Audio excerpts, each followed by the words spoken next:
हम कुछ इंस्ट्रक्शंस दे देते हैं आपको। बेटा सबसे पहली तो बात यह है कि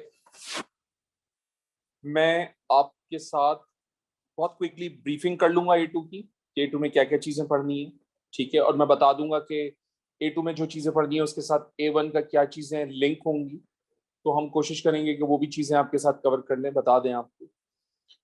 इसके बाद लेक्चर किस पैटर्न पे ऑनलाइन होगा वो भी मैं शेयर करूंगा आपके साथ। लेकिन सबसे पहले हम बात कर लेते हैं बेटा सिलेबस से रिलेटेड। इस दफा आपके पास तकरीबन 4 डिफरेंट सेक्शंस हैं जो कि आप A2 केमिस्ट्री में पढ़ेंगे। The first one is physical chemistry, the second one is inorganic chemistry, फिर आपके पास होगा organic chemistry, and the fourth section this time you will go for analytical chemistry. Physical chemistry में हम इलेक्ट्रोकेमिस्ट्री पढ़ेंगे, one of the longest toughest chapter. और मैं facts बता रहा हूँ, डरा नहीं रहा हूँ। मैं फैक्ट्स इसलिए शेयर कर रहा हूँ ताकि बच्चों को ये याद रहे कि भाई इस चैप्टर को टाइम बहुत एक्सक्लूसिव देना होगा और बहुत एक्सक्लूसिव इसकी प्रिपरेशन करनी होगी, because electrochemistry usually came both in paper 4 and paper 5, तो मुझे बहुत अच्छे से पढ़ना है। केमिकल एनर्जेटिक्स है, इसके अलावा entropy and Gibbs free energy है। ये दोनों के दोनों चैप्टर एक साथ कंबाइंड होकर आते हैं क्वेश्चंस में, एग्जामिनर हमेशा एक साथ क्वेश्चन देता है। The third chapter is ionic equilibria, one of the longest chapter again, and calculation based chapter तो one of the toughest as well, क्योंकि बच्चों की मोल्स की कैलकुलेशन relatively weak होती है। केमिकल काइनेटिक्स काफी नॉर्मल चैप्टर है और छोटा सा चैप्टर है, जल्दी खत्म हो जाता है। तो सबसे ज्यादा टाइम लगेगा हमें इलेक्ट्रोकेमिस्ट्री में, सबसे ज्यादा टाइम लगेगा हमें आयनिक इक्विलिब्रियम में, और हमें कम टाइम लगेगा entropy, Gibbs free energy, chemical energetics और केमिकल काइनेटिक्स में। बहरहाल ये आपका फिजिकल केमिस्ट्री का सिलेबस है A2 का।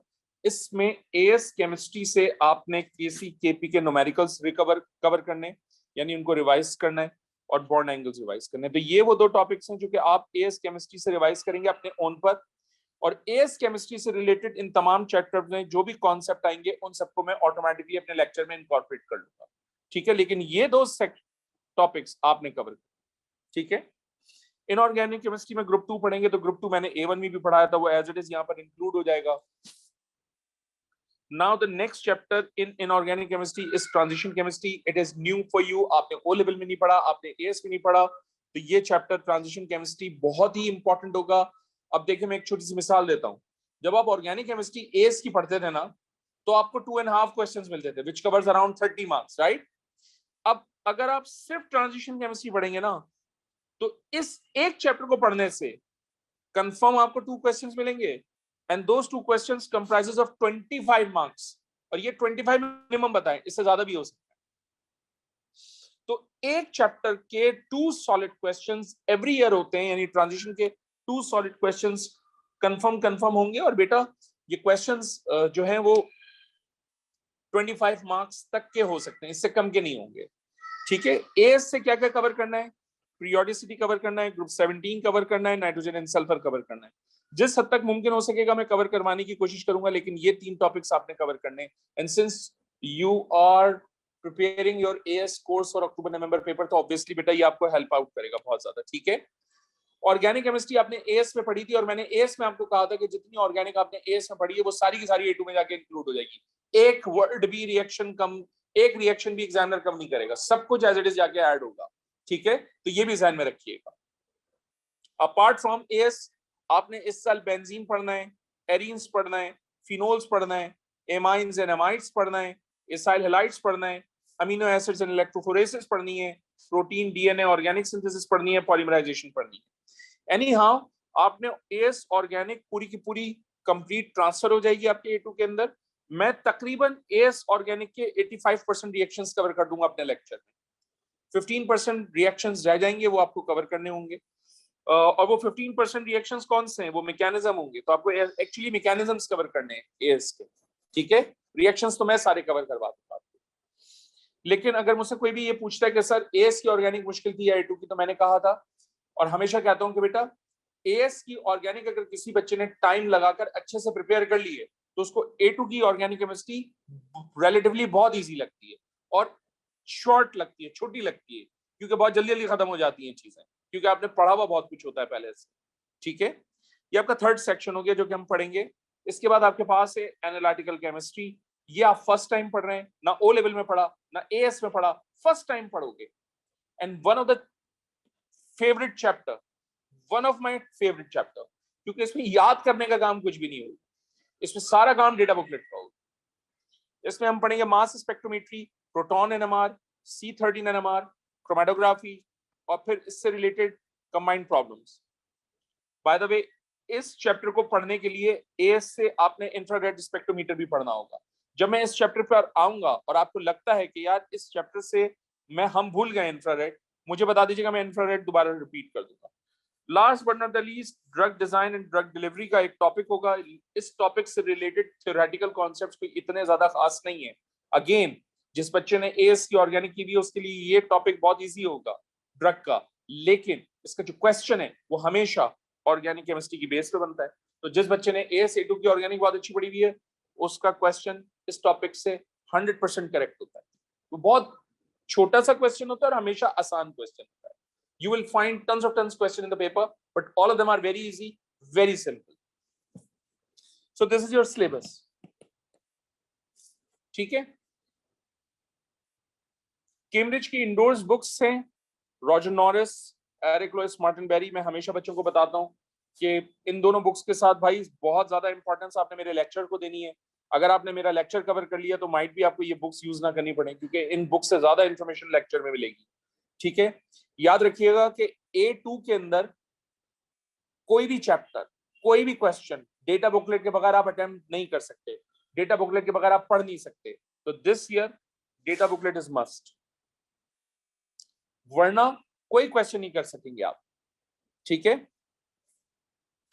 आई will complete the course by the end of second week of March. लेकिन ये सेकेंड वीक ऑफ मार्च अब होगा नहीं, क्योंकि बीच में आप कुछ दिन के लिए पेपर्स में मसरूफ हो जाएंगे, तो हम उस टाइम को दिसंबर के अंदर कंपनसेट करने की कोशिश करेंगे। तो ये मैंने टेंटेटिव टाइम दिया है, इसमें 1 वीक आगे भी हो सकता है। ठीक है, जब हम पूरा का पूरा सिलेबस पेपर 4 का कवर कर लेंगे तो उसके बाद हम पूरा पेपर 5 अटेम्प्ट करेंगे और इसको तकरीबन 1 मंथ डिस्कस करेंगे। 1 मंथ के बाद आप इस काबिल हो जाएंगे कि पेपर 5 अटेम्प्ट कर लेंगे। आई रिपीट, पेपर 4 का सिलेबस करने के बाद मैं पेपर 5 के ऊपर आऊंगा। ठीक है, ऑब्वियसली एक्स्ट्रा क्लासेस अगर मुझे कंडक्ट करनी होंगी तो मैं सेकंड टर्म के अंदर कंडक्ट करूंगा।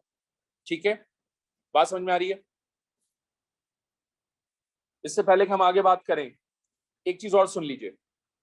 ये 4 सेक्शंस आपने A2 केमिस्ट्री में कवर करने। ठीक है, ये मेन 4 सेक्शंस है, लेकिन अपीयर आपने सिर्फ 2 पेपर में होना है A2 के अंदर। पहली बात, MCQ का पेपर नहीं होगा। दूसरी बात, वो 2 पेपर कौन से हैं? एक होगा 9701/42, ये आपका पेपर 4 है, ये स्ट्रक्चर्ड पेपर है। ये 2 आवर का पेपर होगा, 100 मार्क्स का पेपर होगा, 10 क्वेश्चंस होंगे, सारे क्वेश्चंस करने होंगे, इसका मतलब कोई चॉइस नहीं होगी। ठीक है, अभी एक मिनट जरा सुन लीजिएगा गौर से।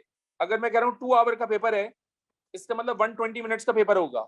अगर 120 मिनट्स का पेपर है तो इसका मतलब आपको 1 क्वेश्चन 12 मिनट्स में कंप्लीट करना है। इसका मतलब टाइम मैनेजमेंट जो है ना, नेक्स्ट लेवल होनी चाहिए A2 के अंदर, नेक्स्ट लेवल। इस बात का ख्याल पूरे सिलेबस पे रखेंगे, through out the academic year रखेंगे कि यार जो भी क्वेश्चंस मैं प्रैक्टिस के लिए दूंगा, आपने उसको भाई 12 मिनट से ज्यादा में नहीं करना। बस ये याद रखिएगा, with in this time limit आपने कंप्लीट करना, ताकि आपके टाइम मैनेजमेंट क्वेश्चंस की बहुत अच्छी हो। एंड अगेन मैंने कह दिया कि कोई भी क्वेश्चन डेटा बुकलेट के बगैर आप सॉल्व नहीं कर सकोगे, तो डेटा बुकलेट आपके साथ ना अटैच होनी चाहिए, स्टेबल कर लीजिएगा आप अपने साथ। इस पेपर में अगर आपके पास 74 मार्क्स हो जाए out of 40, you will get an A. अब देखिए, मैं एक छोटी सी मिसाल देता हूं आपको। 2019 में पेपर नहीं हुआ था, है ना, और फिर 2020 के अंदर पेपर हो गया। तो अभी जो बच्चों ने पेपर दिया जून के अंदर ना, मई जून के अंदर, वो इतना टफ आया है, इतना टफ आया है कि उसका थ्रेशोल्ड मोस्ट प्रॉब्ली 55 to 60 के दरमियान आएगा। यानी इस मार्क्स के ऊपर, इस थ्रेशोल्ड के ऊपर ए हो जाएगा, जबकि होता कित पे, 74 मार्क्स पे। तो देखिए, एग्जामिनर ने बच्चों को बख्शा नहीं है, बावजूद उसके कि 1 साल पेपर नहीं हुआ, उसने सेकंड अभी जो पेपर हुआ है उसमें बच्चों से ठीक ठाक क्वेश्चंस का स्टैंडर्ड पूछा है उसने। टेक इट फॉर ग्रांटेड नहीं लिया कि बच्चे पेंडेमिक में होंगे, क्लासेस हुई नहीं हुई, पढ़ना है, पढ़ना है, छुट्टी नहीं है, किसी चीज को आप कॉम्प्रोमाइज नहीं कर सकते। सही है, पेपर 5 आप देंगे, ये प्लानिंग और एनालिसिस का पेपर होता है, 1 आवर 15 मिनट्स का पेपर होता है, 30 मार्क्स का पेपर होता है, इसमें 2 क्वेश्चंस होंगे और ये 2 क्वेश्चंस 30 मार्क्स के होंगे, यानी 1 क्वेश्चन इक्वल्स टू 15 मार्क्स और 2 question equals to 30 marks, right. लेकिन ये जो पेपर 5 होता है, ये पेपर 4 अगर आप अच्छे से कवर कर लेते हैं, एएस आपने अच्छे से कवर की हुई है, तो ये पेपर 5 आपका हो जाता है। लेकिन obviously you need whole 1 month for this paper, और हम 1 मंथ देंगे इसको। अब देखें, ये फैक्ट्स हो गए, राइट। तो अब मैं कुछ बातें, और मैं आज बोलूंगा, इसके बाद नहीं बोलूंगा आपको, ठीक है। और उसकी वजह ये है कि आप सारे बच्चे समझदार हो गए, A2 के अंदर आ गए, यूनिवर्सिटी में जाने वाले हैं और कुछ चले भी जाएंगे इंशाल्लाह ताला। तो मुझे ये है कि मैं एक मर्तबा बात समझाऊंगा, आपने उसको बहुत स्ट्रिक्टली फॉलो करना है। सबसे पहली चीज, आपने रेगुलर रहना है, पंक्चुअल करना है, अननेसेसरी कोई छुट्टी नहीं करनी। दूसरी चीज, गूगल क्लासरूम पे आपका ग्रुप मैंने बनाया है, ठीक है। उस गूगल क्लासरूम को सारे बच्चे ज्वाइन करेंगे, क्योंकि उस गूगल क्लासरूम के ऊपर आपके जितने लेक्चर्स हैं उन सब की रिकॉर्डिंग आपको प्रोवाइड की जाएगी। तो जितने लेक्चर्स होंगे उन सब की रिकॉर्डिंग गूगल क्लासरूम पे होगी, आपने उस गूगल क्लासरूम को ज्वाइन करना होगा। इसके अलावा अगर मुझे कोई टेस्ट लेना है तो मैं उस टेस्ट पेपर को वहां पर गूगल क्लासरूम पे अपलोड करूंगा, उसकी मार्किंग स्कीम भी गूगल क्लासरूम पे अपलोड करूंगा। अपार्ट फ्रॉम दैट, अगर मुझे कोई रिसोर्स, प्रैक्टिस रिसोर्स आपके साथ शेयर करना है तो मैं उस प्रैक्टिस रिसोर्स को भी गूगल क्लासरूम के ऊपर शेयर करूंगा, ठीक है। Last but not the least, आपको पता है हर साल आपको प्रैक्टिस बुकलेट्स मिलती हैं। If you have practice booklets, आप उनको यूज कर सकते हैं। If you don't have your practice booklets, तो आप बेटा यासिर भाई से कोऑर्डिनेट करके वो प्रैक्टिस बुकलेट्स ले लीजिए, क्योंकि जैसे जैसे सिलेबस खत्म होगा मैं आपको उस प्रैक्टिस बुकलेट से वैसे वैसे क्वेश्चंस देता जाऊंगा, ताकि आप एक खट्टे बैठ के 40 क्वेश्चंस 50 क्वेश्चंस ना करें। आपको जितना टॉपिक पढ़ा देंगे उससे रिलेवेंट जितने क्वेश्चंस होंगे वो सब हम क्लास में दे दिया करेंगे, आप उन क्वेश्चंस को करते जाएं, सो दैट 5 10 क्वेश्चंस 8 क्वेश्चंस होते जाएं। और इस तरह से जब हम चैप्टर कंप्लीट करें, आपका भी चैप्टर कंप्लीट हो जाए, and you won't feel the workload as well, ठीक है। क्लास की सिचुएशन ये होगी कि बेटा मैं आपको एक्सप्लेनेशन दूंगा, आप ड्यूरिंग द एक्सप्लेनेशन कोई चीज लिखेंगे नहीं, जो कंटेंट लिखा हुआ नजर आ रहा होगा आप उसको खुद से रीड नहीं करेंगे, मेरे साथ एक्सप्लेनेशन में रहेंगे, ठीक है। पेज टू पेज डिस्कशन करूंगा, यानी एक पेज एक्सप्लेन करूंगा और अगर आपके कोई क्वेश्चंस होंगे तो आप उसको चैट पे हाईलाइट करेंगे, मैं उस चैट को पढ़ूंगा, पढ़ने के बाद क्वेश्चन आपके आंसर रिस्पॉन्ड करूंगा। कोई क्वेश्चन नहीं होगा तो मैं आपको कॉपी करने के लिए टाइम दे दूंगा, कॉपी करने का एक खास टाइम होगा, उस टाइम के अंदर अंदर आप कॉपी करेंगे।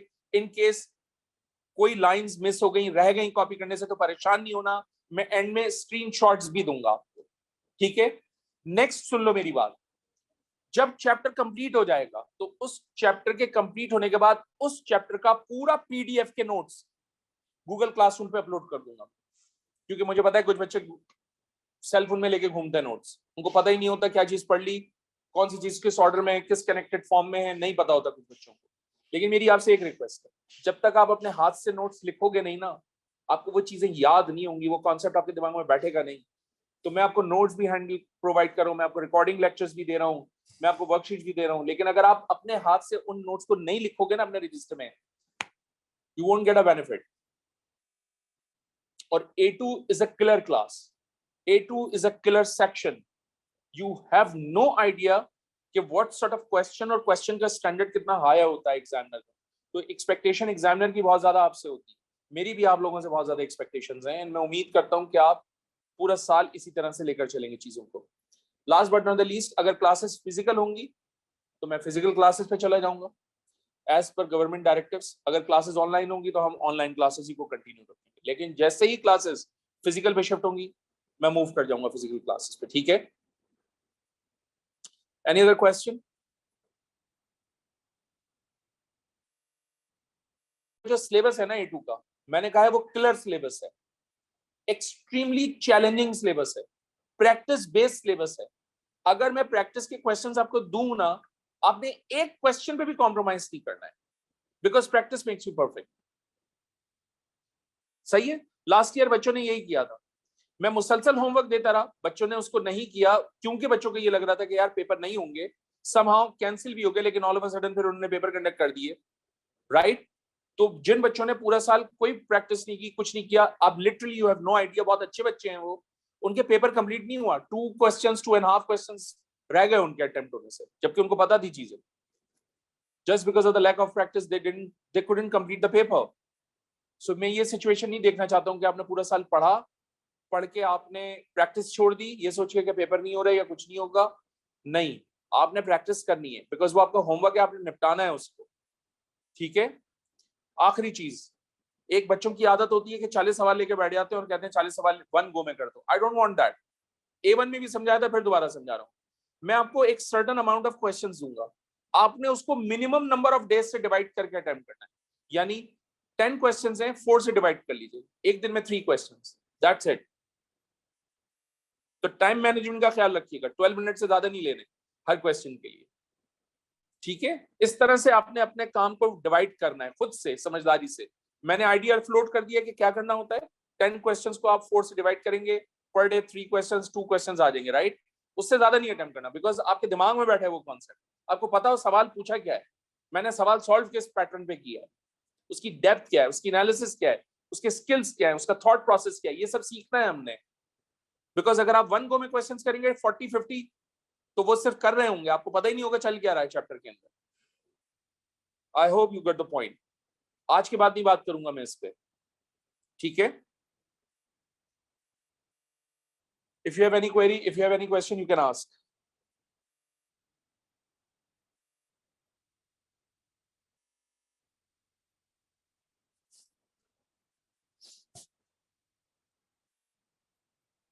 Okay.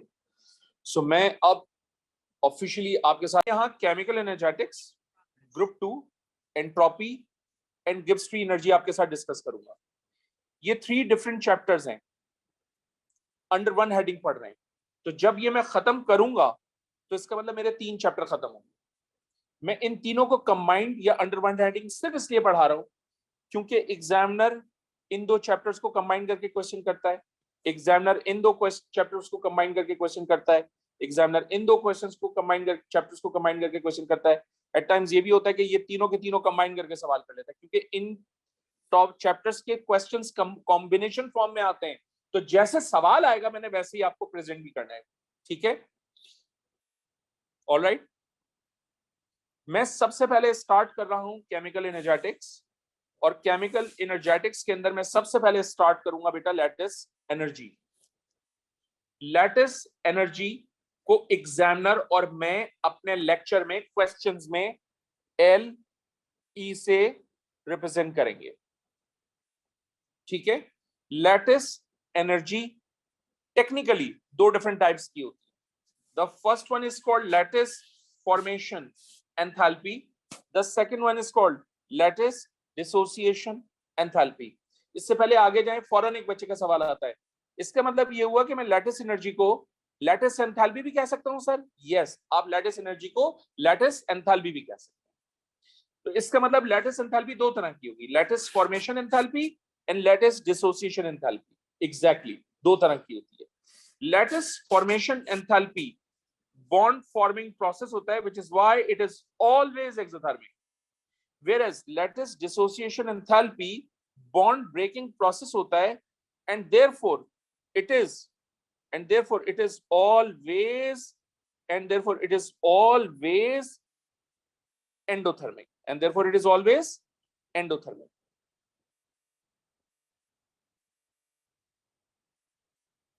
सही है बेटा, and therefore it is always endothermic. अब मैंने आपको बेसिक इंफॉर्मेशन ये दी है कि यार लैटिस फॉर्मेशन एंथैल्पी में बॉन्ड फॉर्मिंग प्रोसेस होता है। किस चीज का बॉन्ड बनता है? तो जरा गौर से सुनिएगा।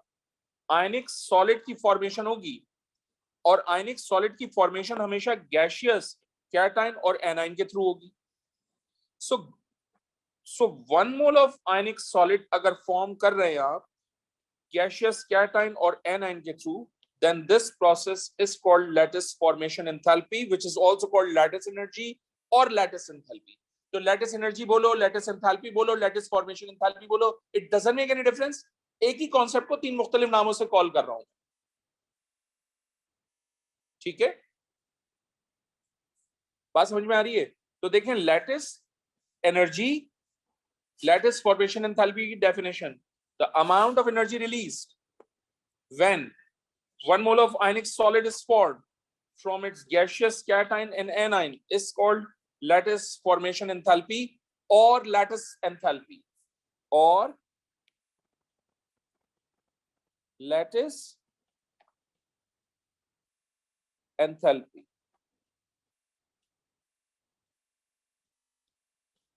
ठीक है, ये टॉपिक अभी चल रहा है, लैटिस एनर्जी का, खत्म नहीं हुआ है, लेकिन मैंने जितनी एक्सप्लेनेशन आपको दी है उसमें अगर आपको कोई क्वेश्चन है तो आप कर सकते हैं। देखो, अगर मैं गैसियस कैटाइन और एनायन के through 1 mole of ionic solid बना रहा हूं तो जाहिर सी बात है इस कॉन्सेप्ट को लेकर मैंने बहुत सारी इक्वेशंस भी बनानी होंगी। कैसे इक्वेशंस कंस्ट्रक्ट करूंगा, कैसे इक्वेशन एग्जामिनर को बनाकर दूंगा, एग्जामिनर हमसे पूछेंगे ऑब्वियसली, तो इक्वेशंस कैसे लिखी जाएंगी इस कॉन्सेप्ट के थ्रू, ये समझाने के लिए हम अगले पेज पे जा रहे हैं। अलर्ट रहना सारे बच्चे, लिखना नहीं। देखो, मैंने यहां पर 1 mole of solid sodium chloride की फॉर्मेशन की है गैसियस सोडियम आयन और गैसियस क्लोराइड आयन के थ्रू, और जाहिर सी बात है जो लैटिस एनर्जी है वो रिलीज हुई है -z किलोजूल्स पर मोल, यानी मैंने कोई वैल्यू फिक्स नहीं की, मैंने उसको एक वेरिएबल से रिप्रेजेंट कर दिया। इसी तरह से अगर मेरे पास 1 mole of solid sodium silver fluoride है तो जाहिर सी बात है ये गैसियस सिल्वर आयन और गैसियस फ्लोराइड आयन के थ्रू फॉर्म हुआ होगा, और जब ये फॉर्म हुआ होगा तो इसकी लैटिस एनर्जी रिलीज हुई होगी -1 किलोजूल पर मोल। सोडियम ऑक्साइड है, मैंने यहां पर 1 mole of solid sodium oxide की फॉर्मेशन की है गैसियस कैटाइन और एनाइन के थ्रू, तो मैंने यहाँ गैसियस सोडियम आयन लिया है, यहाँ गैसियस ऑक्साइड आयन लिया है। जब हम ये लिख लेते हैं तो उसके बाद हमने इक्वेशन को बैलेंस भी करना है, बिकॉज यहाँ पर 2 सोडियम है, इसलिए मुझे यहाँ पर 2 प्लग इन करना जरूरी है। अगर आप ये भूल गए और आपने प्लग इन नहीं किया तो एग्जामिनर मार्क्स नहीं देगा आपको इक्वेशन लिखने का, ठीक है, क्योंकि इक्वेशन को लिखने का 1 मार्क होता है, उसको बैलेंस करने का भी 1 मार्क होता है, तो अगर आप ये भूल गए तो बैलेंसिंग के मार्क्स नहीं देगा आपको। एनी हाउ, जब ये कंपाउंड फॉर्म होगा तो -b किलोजूल पर मोल एनर्जी रिलीज होगी। फिर आपके पास है 1 mole of solid magnesium oxide, इसकी फॉर्मेशन में गैसियस मैग्नीशियम आयन यूज हुआ, गैसियस ऑक्साइड आयन यूज हुआ और -c किलोजूल पर मोल एनर्जी रिलीज हो गई। एल्यूमिनियम ऑक्साइड देखें, 1 mole of solid aluminium oxide form किया है, and for that I need 2 gaseous ions. The first one is gaseous aluminum ion, the second one is gaseous oxide ion. आप जानते हैं फॉर्मूले में 2 एल्यूमिनियम है, इसलिए मैं यहाँ 2 प्लग इन करूंगा। फॉर्मूले में 3 ऑक्सीजन एटम है, इसलिए मैं यहाँ पर 3 प्लग इन करूंगा, राइट। और जब ये कंपाउंड फॉर्म होगा गैसियस कैटाइन और एनाइन के थ्रू तो -x किलोजूल पर मोल एनर्जी रिलीज होगी। Last but not the least, 1 mole of solid magnesium nitride की फॉर्मेशन की है मैंने gaseous magnesium ion and gaseous nitride ion के थ्रू। ऑब्वियसली यहाँ पर फॉर्मूले में 3 मैग्नीशियम है, इसलिए मैंने यहाँ पर 3 प्लग इन किया, यहाँ पर 2 नाइट्रोजन है, इसलिए मैंने यहाँ पर 2 प्लग इन किया, ऑलराइट। और जब इस कंपाउंड की फॉर्मेशन होगी गैसियस कैटाइन और एनाइन के थ्रू तो तकरीबन -y किलोजूल पर मोल एनर्जी रिलीज होगी। तो ये इक्वेशंस को कंस्ट्रक्ट करने लिखने का एक स्टाइल था, और हमसे एग्जामिनर पेपर में पूछता है तो हमें पता होना चाहिए कि किन किन बातों का ख्याल रखना है। पहली बात कि 1 mole of ionic solid form करोगे हमेशा, दूसरी बात स्टेट सिंबल्स का ख्याल रखोगे क्योंकि उसका मार्क होता है, और तीसरी बात इक्वेशन को बैलेंस करने के लिए भी मार्क्स होंगे, जैसे मैंने यहाँ पर aluminium oxide, magnesium nitride, sodium oxide के केस में बैलेंसिंग की है। तो ये 3 चीजों का ख्याल रखोगे, सही है। अब जरा गौर से सुनो भाई, ये सारे के सारे डिफरेंट कंपाउंड्स हैं, तो जाहिर सी बात है इन सब की एनर्जी भी डिफरेंट होगी, है ना। इसमें से कुछ की एनर्जी ज्यादा होगी और कुछ की एनर्जी कम होगी। जब एनर्जी ज्यादा होती है तो हम कहते हैं हाईली एक्सोथर्मिक, और जब एनर्जी कम होगी तो हम बोलेंगे लेस एक्सोथर्मिक। यानी मार्किंग पॉइंट जो है वो लेस एक्सोथर्मिक और हाईली एक्सोथर्मिक होगा। लैटिस एनर्जी हायर और लैटिस एनर्जी लोअर के ऊपर कोई मार्क्स नहीं मिलने वाले आपको। लैटिस एनर्जी हायर की जगह में लिखूंगा lattice energy is highly exothermic, I will get the marks. Lattice energy lower लिखने पे कोई मार्क्स नहीं है, मैं लिखूंगा lattice energy is less exothermic, I will get the marks. So अगर लैटिस एनर्जी हाईली एक्सोथर्मिक है, लैटिस एनर्जी लेस एक्सोथर्मिक है, इसका मतलब लैटिस एनर्जी कुछ ना कुछ फैक्टर्स पे डिपेंड कर रही है। तो बेसिकली लैटिस एनर्जी सिर्फ 2 फैक्टर्स पे डिपेंड करती है। The first one is charge of the ion, the second one is size of the ion. और अगर मैं इन दोनों फैक्टर्स को अमेलगमेट करूं तो मैं कह सकता हूं कि lattice energy depends on charge density.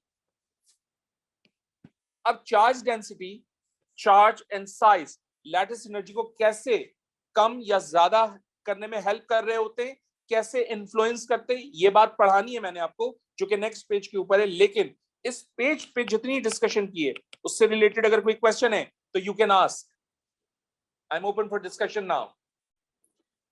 Lattice energy की वजह से चार्ज और साइज किस तरह से लैटिस एनर्जी के ऊपर डिपेंड करते हैं, कैसे चेंज करते थे, ये बात जानना जरूरी है, right?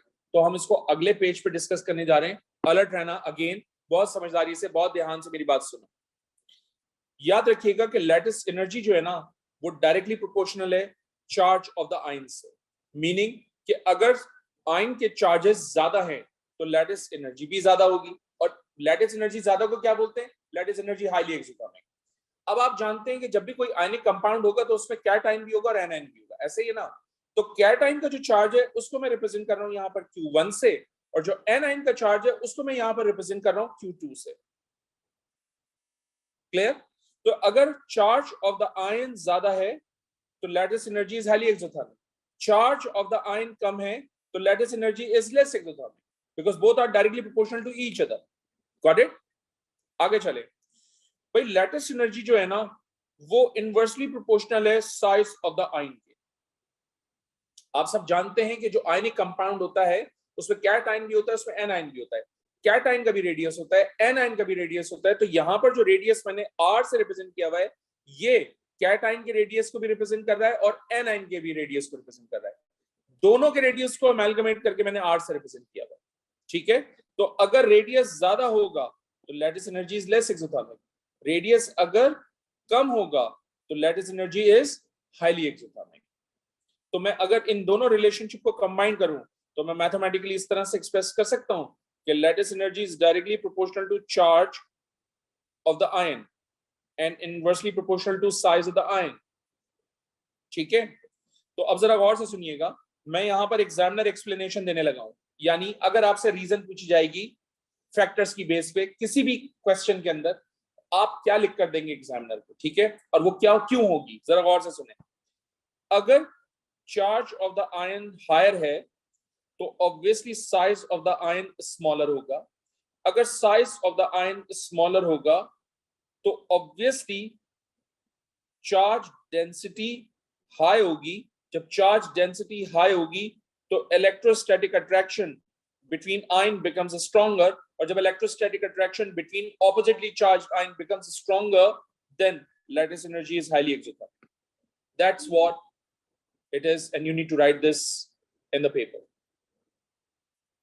So charge of the ion higher, size of the ion smaller. तो इसका मतलब जो चार्ज डेंसिटी है वो भी ज्यादा हो जाएगी। जब चार्ज डेंसिटी ज्यादा होगी तो कैटायन और एनायन के दरमियान जो इलेक्ट्रोस्टैटिक अट्रैक्शन है वो भी हायर हो जाएगी, लैटिस एनर्जी हाईली एक्सोथर्मिक हो जाएगी। Get it? ये एक्सप्लेनेशन आपने एग्जामिनर को लिख कर देनी है। ये वो रीजन है जो कि आप अपने आंसर में रिस्पॉन्ड करेंगे एग्जामिनर को। इस पेज पे अगर कोई क्वेश्चन है तो प्लीज पूछिए, अदरवाइज फिर आगे चलेंगे हम। Charge of the ion higher होता है, size of the ion smaller होता है, तो कैटायन और एनायन के दरमियान जो इलेक्ट्रोस्टैटिक अट्रैक्शन है वो चार्ज डेंसिटी ज्यादा होने की वजह से हायर हो जाती है, जिसकी वजह से लैटिस एनर्जी भी हाईली एक्सोथर्मिक हो जाती है, राइट? तो अब हम क्वेश्चंस में देखेंगे कि यार चार्ज और रेडियस किस तरह से लैटिस एनर्जी को चेंज कर रहा होता है, ठीक है? ठीक है, तो मेरी बात गौर से सुनिएगा। हम क्वेश्चंस को रीजनिंग की फॉर्म में पढ़ने जा रहे हैं, ठीक है? तो अलर्ट रहना बहुत, अलर्ट रहना बहुत। फर्स्ट एग्जाम्पल है मेरे पास barium oxide versus barium sulphide, और क्वेश्चन है कि which one has higher lattice energy, ठीक है? आप सब जानते हैं कि इस एग्जाम्पल में बेरियम कॉमन कैटायन है। चूंकि कैटायन कॉमन है दोनों एग्जाम्पल्स में, दोनों कंपाउंड्स में, इसलिए मैं इसको कैंसिल कर दूंगा, इसको कंसिडर नहीं करूंगा एक्सप्लेनेशन में। ऑब्वियसली एक्सप्लेनेशन में मैं कंसिडर करूंगा ऑक्सीजन को एंड सल्फर को, यानी मैं सबसे कैटायन को कंसिडर नहीं कर रहा हूं, मैं एनायन को कंसिडर करूंगा। और जब मैं एनाइन को कंसिडर करूंगा तो मैं सबसे पहले उसके चार्ज को देखूंगा। ऑक्सीजन का चार्ज होता है 2-, सल्फर का चार्ज होता है 2-। तो मैंने सबसे पहले किसको कैंसिल किया? कैटाइन, क्योंकि सेम थे। फिर एक्सप्लेनेशन के लिए किसको कंसिडर किया? एनाइन। तो सबसे पहले क्या देखा? चार्ज। चार्ज भी सेम हो गया। जब चार्ज सेम हो जाता है तो फिर हम कंसिडर करेंगे साइज। साइज कंसिडर करने के लिए मैं डेटा बुकलेट में जा रहा हूं, ठीक है। डेटा बुकलेट में गया, वहां पर ऑक्साइड आयन का रेडियस है 0.140 नैनोमीटर और सल्फाइड आयन का रेडियस है 0.184 नैनोमीटर। तो ऑब्वियसली ये दोनों वैल्यूज डेटा बुकलेट से देखने के बाद मुझे पता चल गया कि यार ऑक्साइड का जो रेडियस है वो छोटा है एज कंपेयर टू सल्फाइड। तो जब ऑक्साइड का रेडियस छोटा होगा तो बेरियम और ऑक्साइड आयन के दरमियान रेडियस छोटा होने की वजह से इलेक्ट्रोस्टैटिक अट्रैक्शन स्ट्रॉन्गर होगी। जब इलेक्ट्रोस्टैटिक अट्रैक्शन स्ट्रॉन्गर होगी तो लैटिस एनर्जी की वैल्यू भी हायर होगी, यानी lattice energy becomes highly exothermic. I hope you get the logic कि जब कैटाइन सेम होंगे तो एनाइन को देखेंगे, एनाइन में सबसे पहले चार्ज को देखेंगे, चार्ज सेम हो जाएगा तो रेडियस को देखूंगा। रेडियस कहां से मिलेगा? डेटा बुकलेट से। उसके बाद में एक्सप्लेनेशन डिसाइड करूंगा, right? I hope you get the logic in the first question. Let's talk about the second example. This is your second question. मैं यहां मैग्नीशियम क्लोराइड को कंपेयर कर रहा हूं सोडियम क्लोराइड से और मैं जानना चाहता हूं कि इन दोनों में से किसकी लैटिस एनर्जी हायर होगी। अब जाहिर सी बात है यहां पर एनाइन कॉमन हो गया, अलर्ट रहना। तो जब एनाइन कॉमन हो जाएगा तो मैं उसको इग्नोर कर दूंगा। एक्सप्लेनेशन के लिए कैटाइन को लूंगा। कैटाइन की एक्सप्लेनेशन जब हम लेंगे तो हम सबसे पहले चार्ज को देखेंगे। चार्ज मेरे पास कितना है मैग्नीशियम का? 2+। सोडियम का कितना चार्ज है? +1।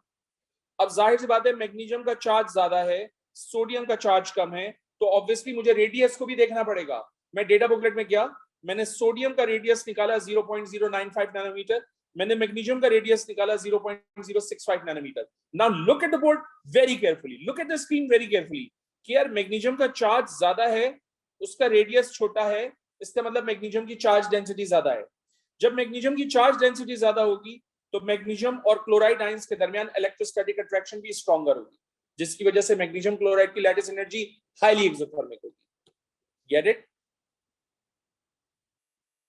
तो मैंने आपको दो एग्जांपल्स दिए, दो क्वेश्चंस की फॉर्म में, कि अगर कैटाइन सेम होगा तो एक्सप्लेनेशन एनाइन की बेस पे दोगे, अगर एनाइन सेम होगा तो एक्सप्लेनेशन कैटाइन की बेस पे दोगे। भाई ये भी तो हो सकता है क्वेश्चन में कि कैटाइन भी डिफरेंट हो, एनाइन भी डिफरेंट हो, चार्जेस भी डिफरेंट हो, यानी सारी चीजें मुख्तलिफ हो जाए, फिर क्या करेंगे? फॉर इंस्टेंस मैं बात कर रहा हूं यहां पर aluminium oxide versus sodium chloride, और मैं जानना चाहता हूं कि इन दोनों में से कौन से कंपाउंड की लैटिस एनर्जी हायर होगी। तो जाहिर सी बात है यहां पर कैटाइन भी डिफरेंट हो गए, एनाइन भी डिफरेंट हो गए, चार्जेस भी ऑब्वियसली डिफरेंट है यहां पर, है ना? अलर्ट रहना। अगर सिचुएशन आपके पास कभी भी ऐसी आ जाए जिसमें कैटाइन एनाइन सब डिफरेंट हो, चार्जेस डिफरेंट हो, तो जो डोमिनेंट फैक्टर होता है वो चार्ज ऑफ द आयन होता है। एक्सप्लेनेशन हमेशा चार्ज ऑफ द आयन की बेस पे दी जाएगी, ये बात याद रखिएगा। आई रिपीट, अगर सिनेरियो कैटाइन एनाइन का टोटली डिफरेंट हो तो एक्सप्लेनेशन के लिए चार्ज ऑफ द आयन को प्रायोरिटी पर रखा जाएगा क्योंकि वो डोमिनेंट फैक्टर होता है। तो जरा देखिए, एल्यूमिनियम का चार्ज होता है 3+ और इसका रेडियस डेटा बुकलेट के अंदर गिवन है 0.050 नैनोमीटर। सोडियम का रेडियस ऑलरेडी डेटा बुकलेट के अंदर गिवन था, हमने ऊपर सेकंड एग्जांपल में लिखा था 0.095 नैनोमीटर। अब आप जानते हैं कि एल्यूमिनियम का चार्ज ज्यादा है और इसका रेडियस सोडियम के मुकाबले में छोटा है, लिहाजा एल्यूमिनियम की चार्ज डेंसिटी ज्यादा होगी। जब एल्यूमिनियम की चार्ज डेंसिटी ज्यादा होगी तो ऑब्वियसली एल्यूमिनियम और ऑक्सीजन के दरमियान इलेक्ट्रोस्टैटिक अट्रैक्शन भी स्ट्रॉन्गर होगी। अट्रैक्शन स्ट्रॉन्गर होने की वजह से लैटिस एनर्जी हाईली एक्सोथर्मिक होगी। These 3 questions, इनके पैरामीटर से बाहर नहीं जाएगा एग्जाम में, ये मेरी आपको गारंटी है। If you have any question regarding this page, you can ask. Lattice energy, lattice enthalpy, lattice formation enthalpy. एक ही बात को 3 मुख्तलिफ अंदाज से बताया। लैटिस एनर्जी क्या होती है या लैटिस फॉर्मेशन एंथैल्पी क्या होती है ये एक्सप्लेन किया। उसके बाद उनकी इक्वेशंस को किस तरह से लिखा जाएगा, किन बातों का ख्याल रखा जाएगा वो एक्सप्लेन किया। किन फैक्टर्स पर डिपेंड करती है वो बताया। वो फैक्टर्स कैसे इंपैक्ट डालते हैं लैटिस एनर्जी पे वो बताया। एग्जामिनर को क्या लिख कर दिया जाएगा एक्सप्लेनेशन में वो बताया। एग्जाम्पल्स के थ्रू ये समझाने की कोशिश करी कि भाई एक्सप्लेनेशन किस तरह से और किस अंदाज से एग्जामिनर को दी जाएगी, कैटाइन सेम होगा तो कैसे काम करेंगे, एनाइन सेम होगा तो कैसे काम करेंगे, सारी चीजें डिफरेंट होंगी तो कैसे काम करेंगे, यहां तक पहुंचे अभी हम, राइट।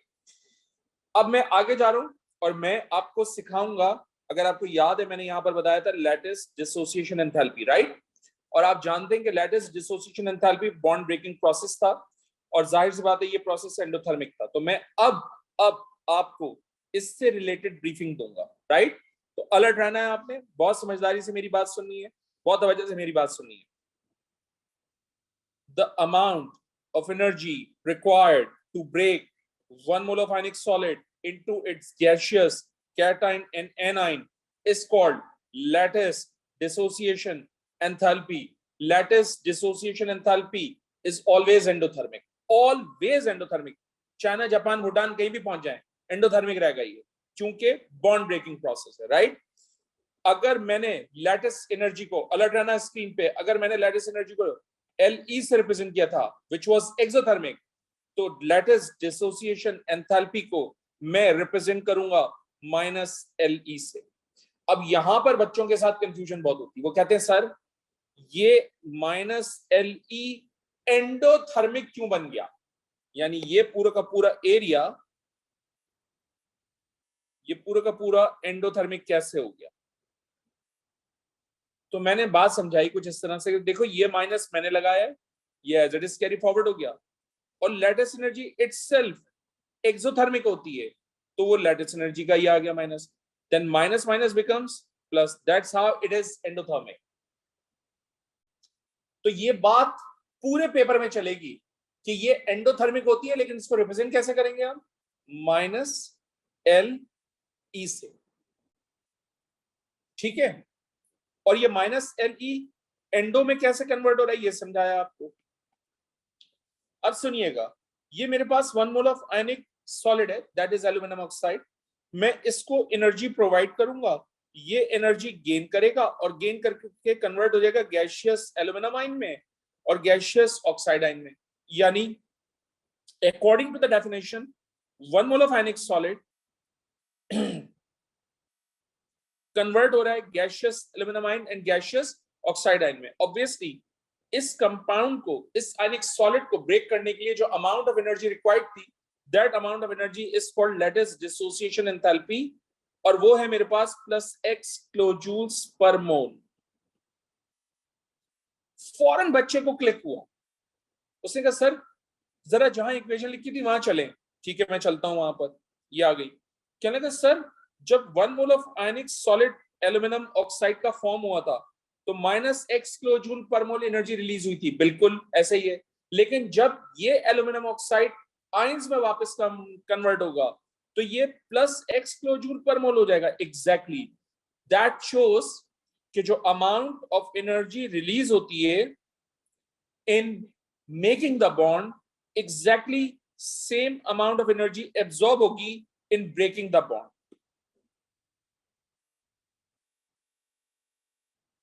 सही है। तो जो अमाउंट ऑफ एनर्जी रिलीज होती है in making aluminium oxide, exact same amount of energy is being absorb in breaking aluminium oxide. I hope you get the logic, and you have exactly 5 minutes to complete this.